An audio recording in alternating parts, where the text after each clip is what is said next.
Now you can listen to Wine and Dine Radio while shopping at the grocery store or your neighborhood wine merchant. Wine and Dine Radio can be heard using your wireless internet on your cell phone. You're listening to iWineRadio. iWineRadio is a production of Food Tastes Better with Wine on the web at iWineRadio.com. Hey guys, I thank you for listening to iWineRadio, and we are still the only wine channel on iTunes Radio. If you go look under iTunes Radio icon and scroll down to News and Talk Directory, and it's listed alphabetically, click on that and the stream comes up immediately. iWineRadio.com, where you can find links to individual guests. And if anyone's interested in advertising or becoming an underwriter or sponsor, please contact us at iWineRadio.com. We really, really appreciate your support. The more support we get, the more conversations I can have with fascinating people around the world, including you. If you have a story to tell that you'd like to share on iWine Radio, go to iWineRadio.com and contact us, and we'll go from there. Hi, this is Marla Bleecher from Jericho Canyon Vineyard, which I own with my husband Dale, outside of Calistoga, California. We have a very steeply terraced hillside vineyard. I invite you to come and taste our delicious wine. You can search us out at the website, JerichoCanyonVineyard.com. Info at JerichoCanyonVineyard.com if you'd like to send us an email.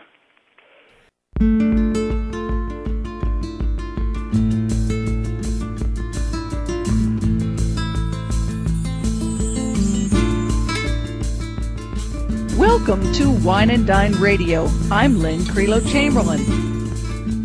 Hi there, this is Andreas Larsson. Hi, this is John Capon. My name is Madhur Jaffrey. Hi, my name is Heike Platter. I'm from the Alto Adige region, or Südtirol. Hi, my name is Paul Dolan. I am absolutely passionate about growing organic and biodynamic fruit for our wines. Hello, my name is Lorena Garcia. Hello, my name is Fritz Maytag. This is Joyce Locke. I'm the author of Foodie Fight. Hi, this is Lydia Mandave, founder of 29 Cosmetics. Cheers, this is Rob Barnett, CEO and founder of VinVillage.com, where wine lovers connect. Today we have the pleasure of meeting Marla Bleecher, who is co-owner of Jericho Canyon Vineyard outside of Calistoga in Napa. Their property is located within the Calistoga AVA, and they just recently released their 2009 Jericho Creek Cabernet Sauvignon single vineyard limited production estate-produced wine. They have a very interesting story, and this is another example of where grapes and vineyard and wine it's a family story, basically. Marla, thank you so very much for joining us today. And it's so enduring to hear stories where people are able to keep the family together through growing grapes and making wine. And your youngest child, as I understand, your son works at the winery? Yes, he does. We're fortunate and lucky that he decided to study viticulture and enology at UC Davis, and he joined us full-time about a year ago, and it's been just fantastic. Oh, I'm jealous of you, actually. My son's about to graduate from undergraduate degree, and I don't see him that much, so you're very lucky to be able to see your son all the time.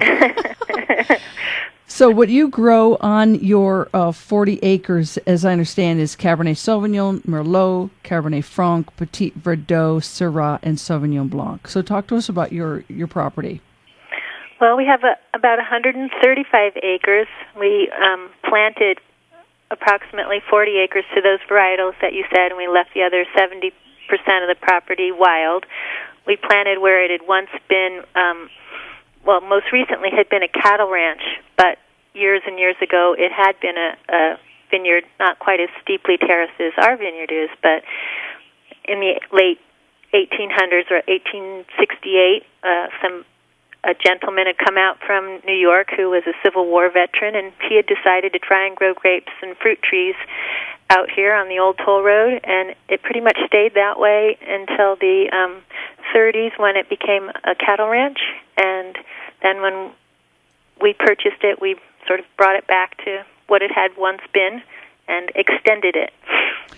Maybe you said, and I didn't catch it. Was the gentleman that came out after the Civil War? Was he from the North or the South? He was from New York. He was from the 110th Infantry. Okay.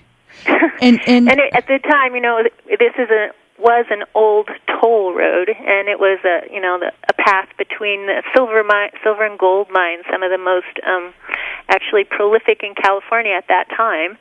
And it's still the same beautiful spot as it was way back then. Wow. Are you originally from Oregon yourself? No, I am from the Bay Area. Oh, okay. And so I'd come up to Napa Valley as a child. My grandparents, they were dead when I was born, my grandfather was dead when I was born, but he used to make wine he'd come up to the Napa Valley and buy grapes and make wine in his San Francisco flat in his basement. And so we sort of did the same when I was a kid. We would come up to Napa and buy grapes and bring them back and make wine. At least I thought we were making wine. We were just processing the fruit. I didn't know what my dad was doing behind the scenes after that one fun day. So I had an attraction to Napa Valley my whole life. Oh, and your husband's originally from Pennsylvania. From Pennsylvania, right. He used to make dandelion wine with his dad. Oh, my gosh.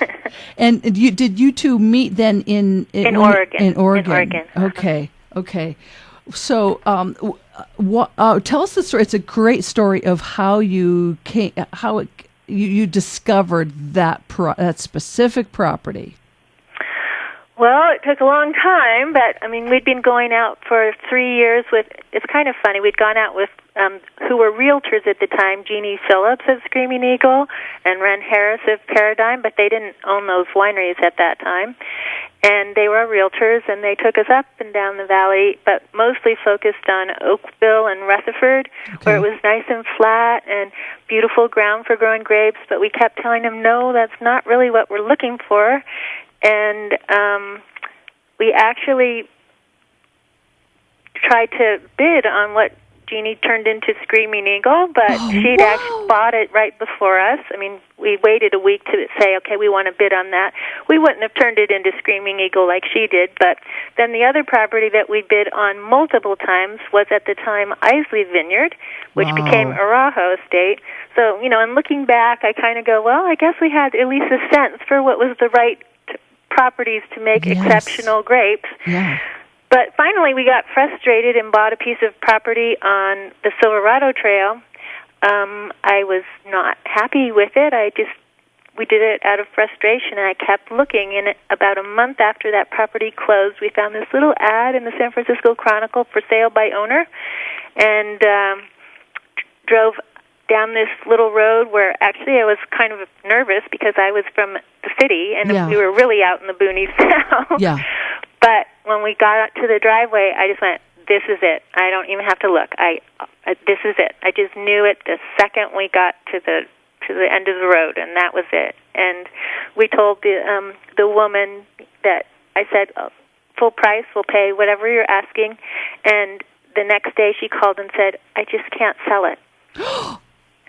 And I said, okay, I understand. Of course, I started crying because I had my 3 little kids, and this was my dream. But anyway, I said, okay, I understand that. And, excuse me, just a second. That's okay. Boy, I can't. Okay, I'm talking while we're waiting for her, but I can't imagine that happening. Well, I understood it because I wouldn't have been able to leave it either. And so I said, well, when you're ready to sell it, you know who wants it. And so about 2 weeks or 3 weeks later, she called us up and said, okay, I'm ready. And that's how we got the property. So, well, I guess she was just having seller's remorse. She lived there for 50 years. She just couldn't, some of us just have this, we're attached to where we live, It's like part of us, and she felt that way, and I knew that this was part of me too, so I would wait. So what happened with your vineyard on Silverado Trail? Did you end up selling? We sold it. Wow. And it wasn't a vineyard then either. It was a piece of property just like this one was, raw land. And we didn't know anything about growing grapes. I mean, I love to grow plants, but we didn't know anything about growing grapes. And so my husband started going to school, and we had 5 different consultants come up. We thought that we would come to some consensus with the different consultants, but it turns out that we got 5 completely different ideas about what you should do, because it was a hillside, a very steep hillside, this canyon. And we had spent a lot of time in Europe, in Italy, and we knew that this was doable. Make great fruit, it was beautiful, it would be fantastic. But at that particular moment in Napa history, most people weren't doing hillside vineyards anymore. It had been years since they'd done them. It turned out right at that time it was a new kind of renaissance in doing hillside vineyards, but it hadn't really started yet. And so we just listened to all of them and had to decide from that what it was we were going to do. And we also had the advice of the NRCS, the Natural Resource Conservation Service, and they helped us out quite a bit. And from there, we just went from there and learned along the way. So, learned by doing. I think that we were innocent and young enough and energetic and determined enough to do something that was pretty crazy. And this was back in 1989 when you bought the property. Right. And your production is very limited, and as I understand, that if people are interested in purchasing, they really need to purchase from you directly through the wine club or online? That's the best way, but we do some distribution in New York and Illinois and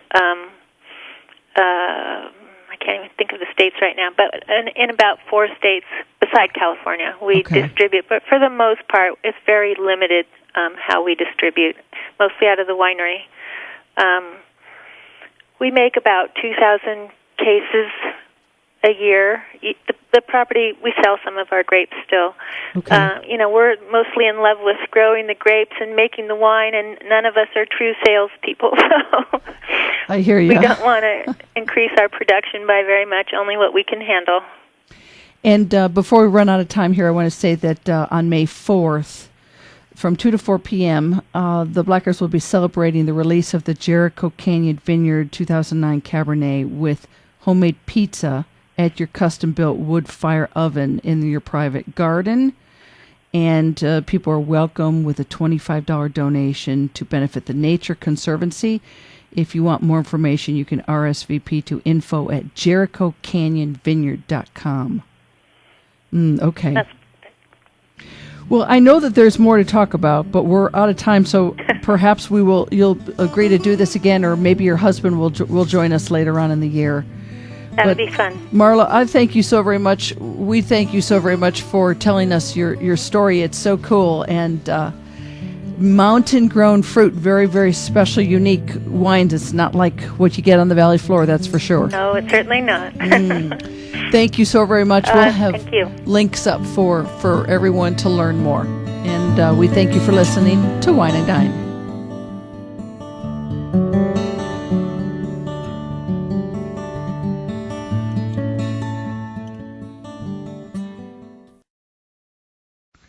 Now you can listen to Wine and Dine Radio while shopping at the grocery store or your neighborhood wine merchant. Wine and Dine Radio can be heard using your wireless internet on your cell phone. You're listening to iWineRadio. iWineRadio is a production of Food Tastes Better with Wine, on the web at iWineRadio.com. Hey guys, I thank you for listening to iWine Radio, and we are still the only wine channel on iTunes Radio. If you go look under iTunes Radio icon and scroll down to News and Talk Directory, and it's listed alphabetically, click on that and the stream comes up immediately. iWineRadio.com, where you can find links to individual guests. And if anyone's interested in advertising or becoming an underwriter or sponsor, please contact us at iWineRadio.com. We really, really appreciate your support. The more support we get, the more conversations I can have with fascinating people around the world, including you. If you have a story to tell that you'd like to share on iWine Radio, go to iWineRadio.com and contact us, and we'll go from there.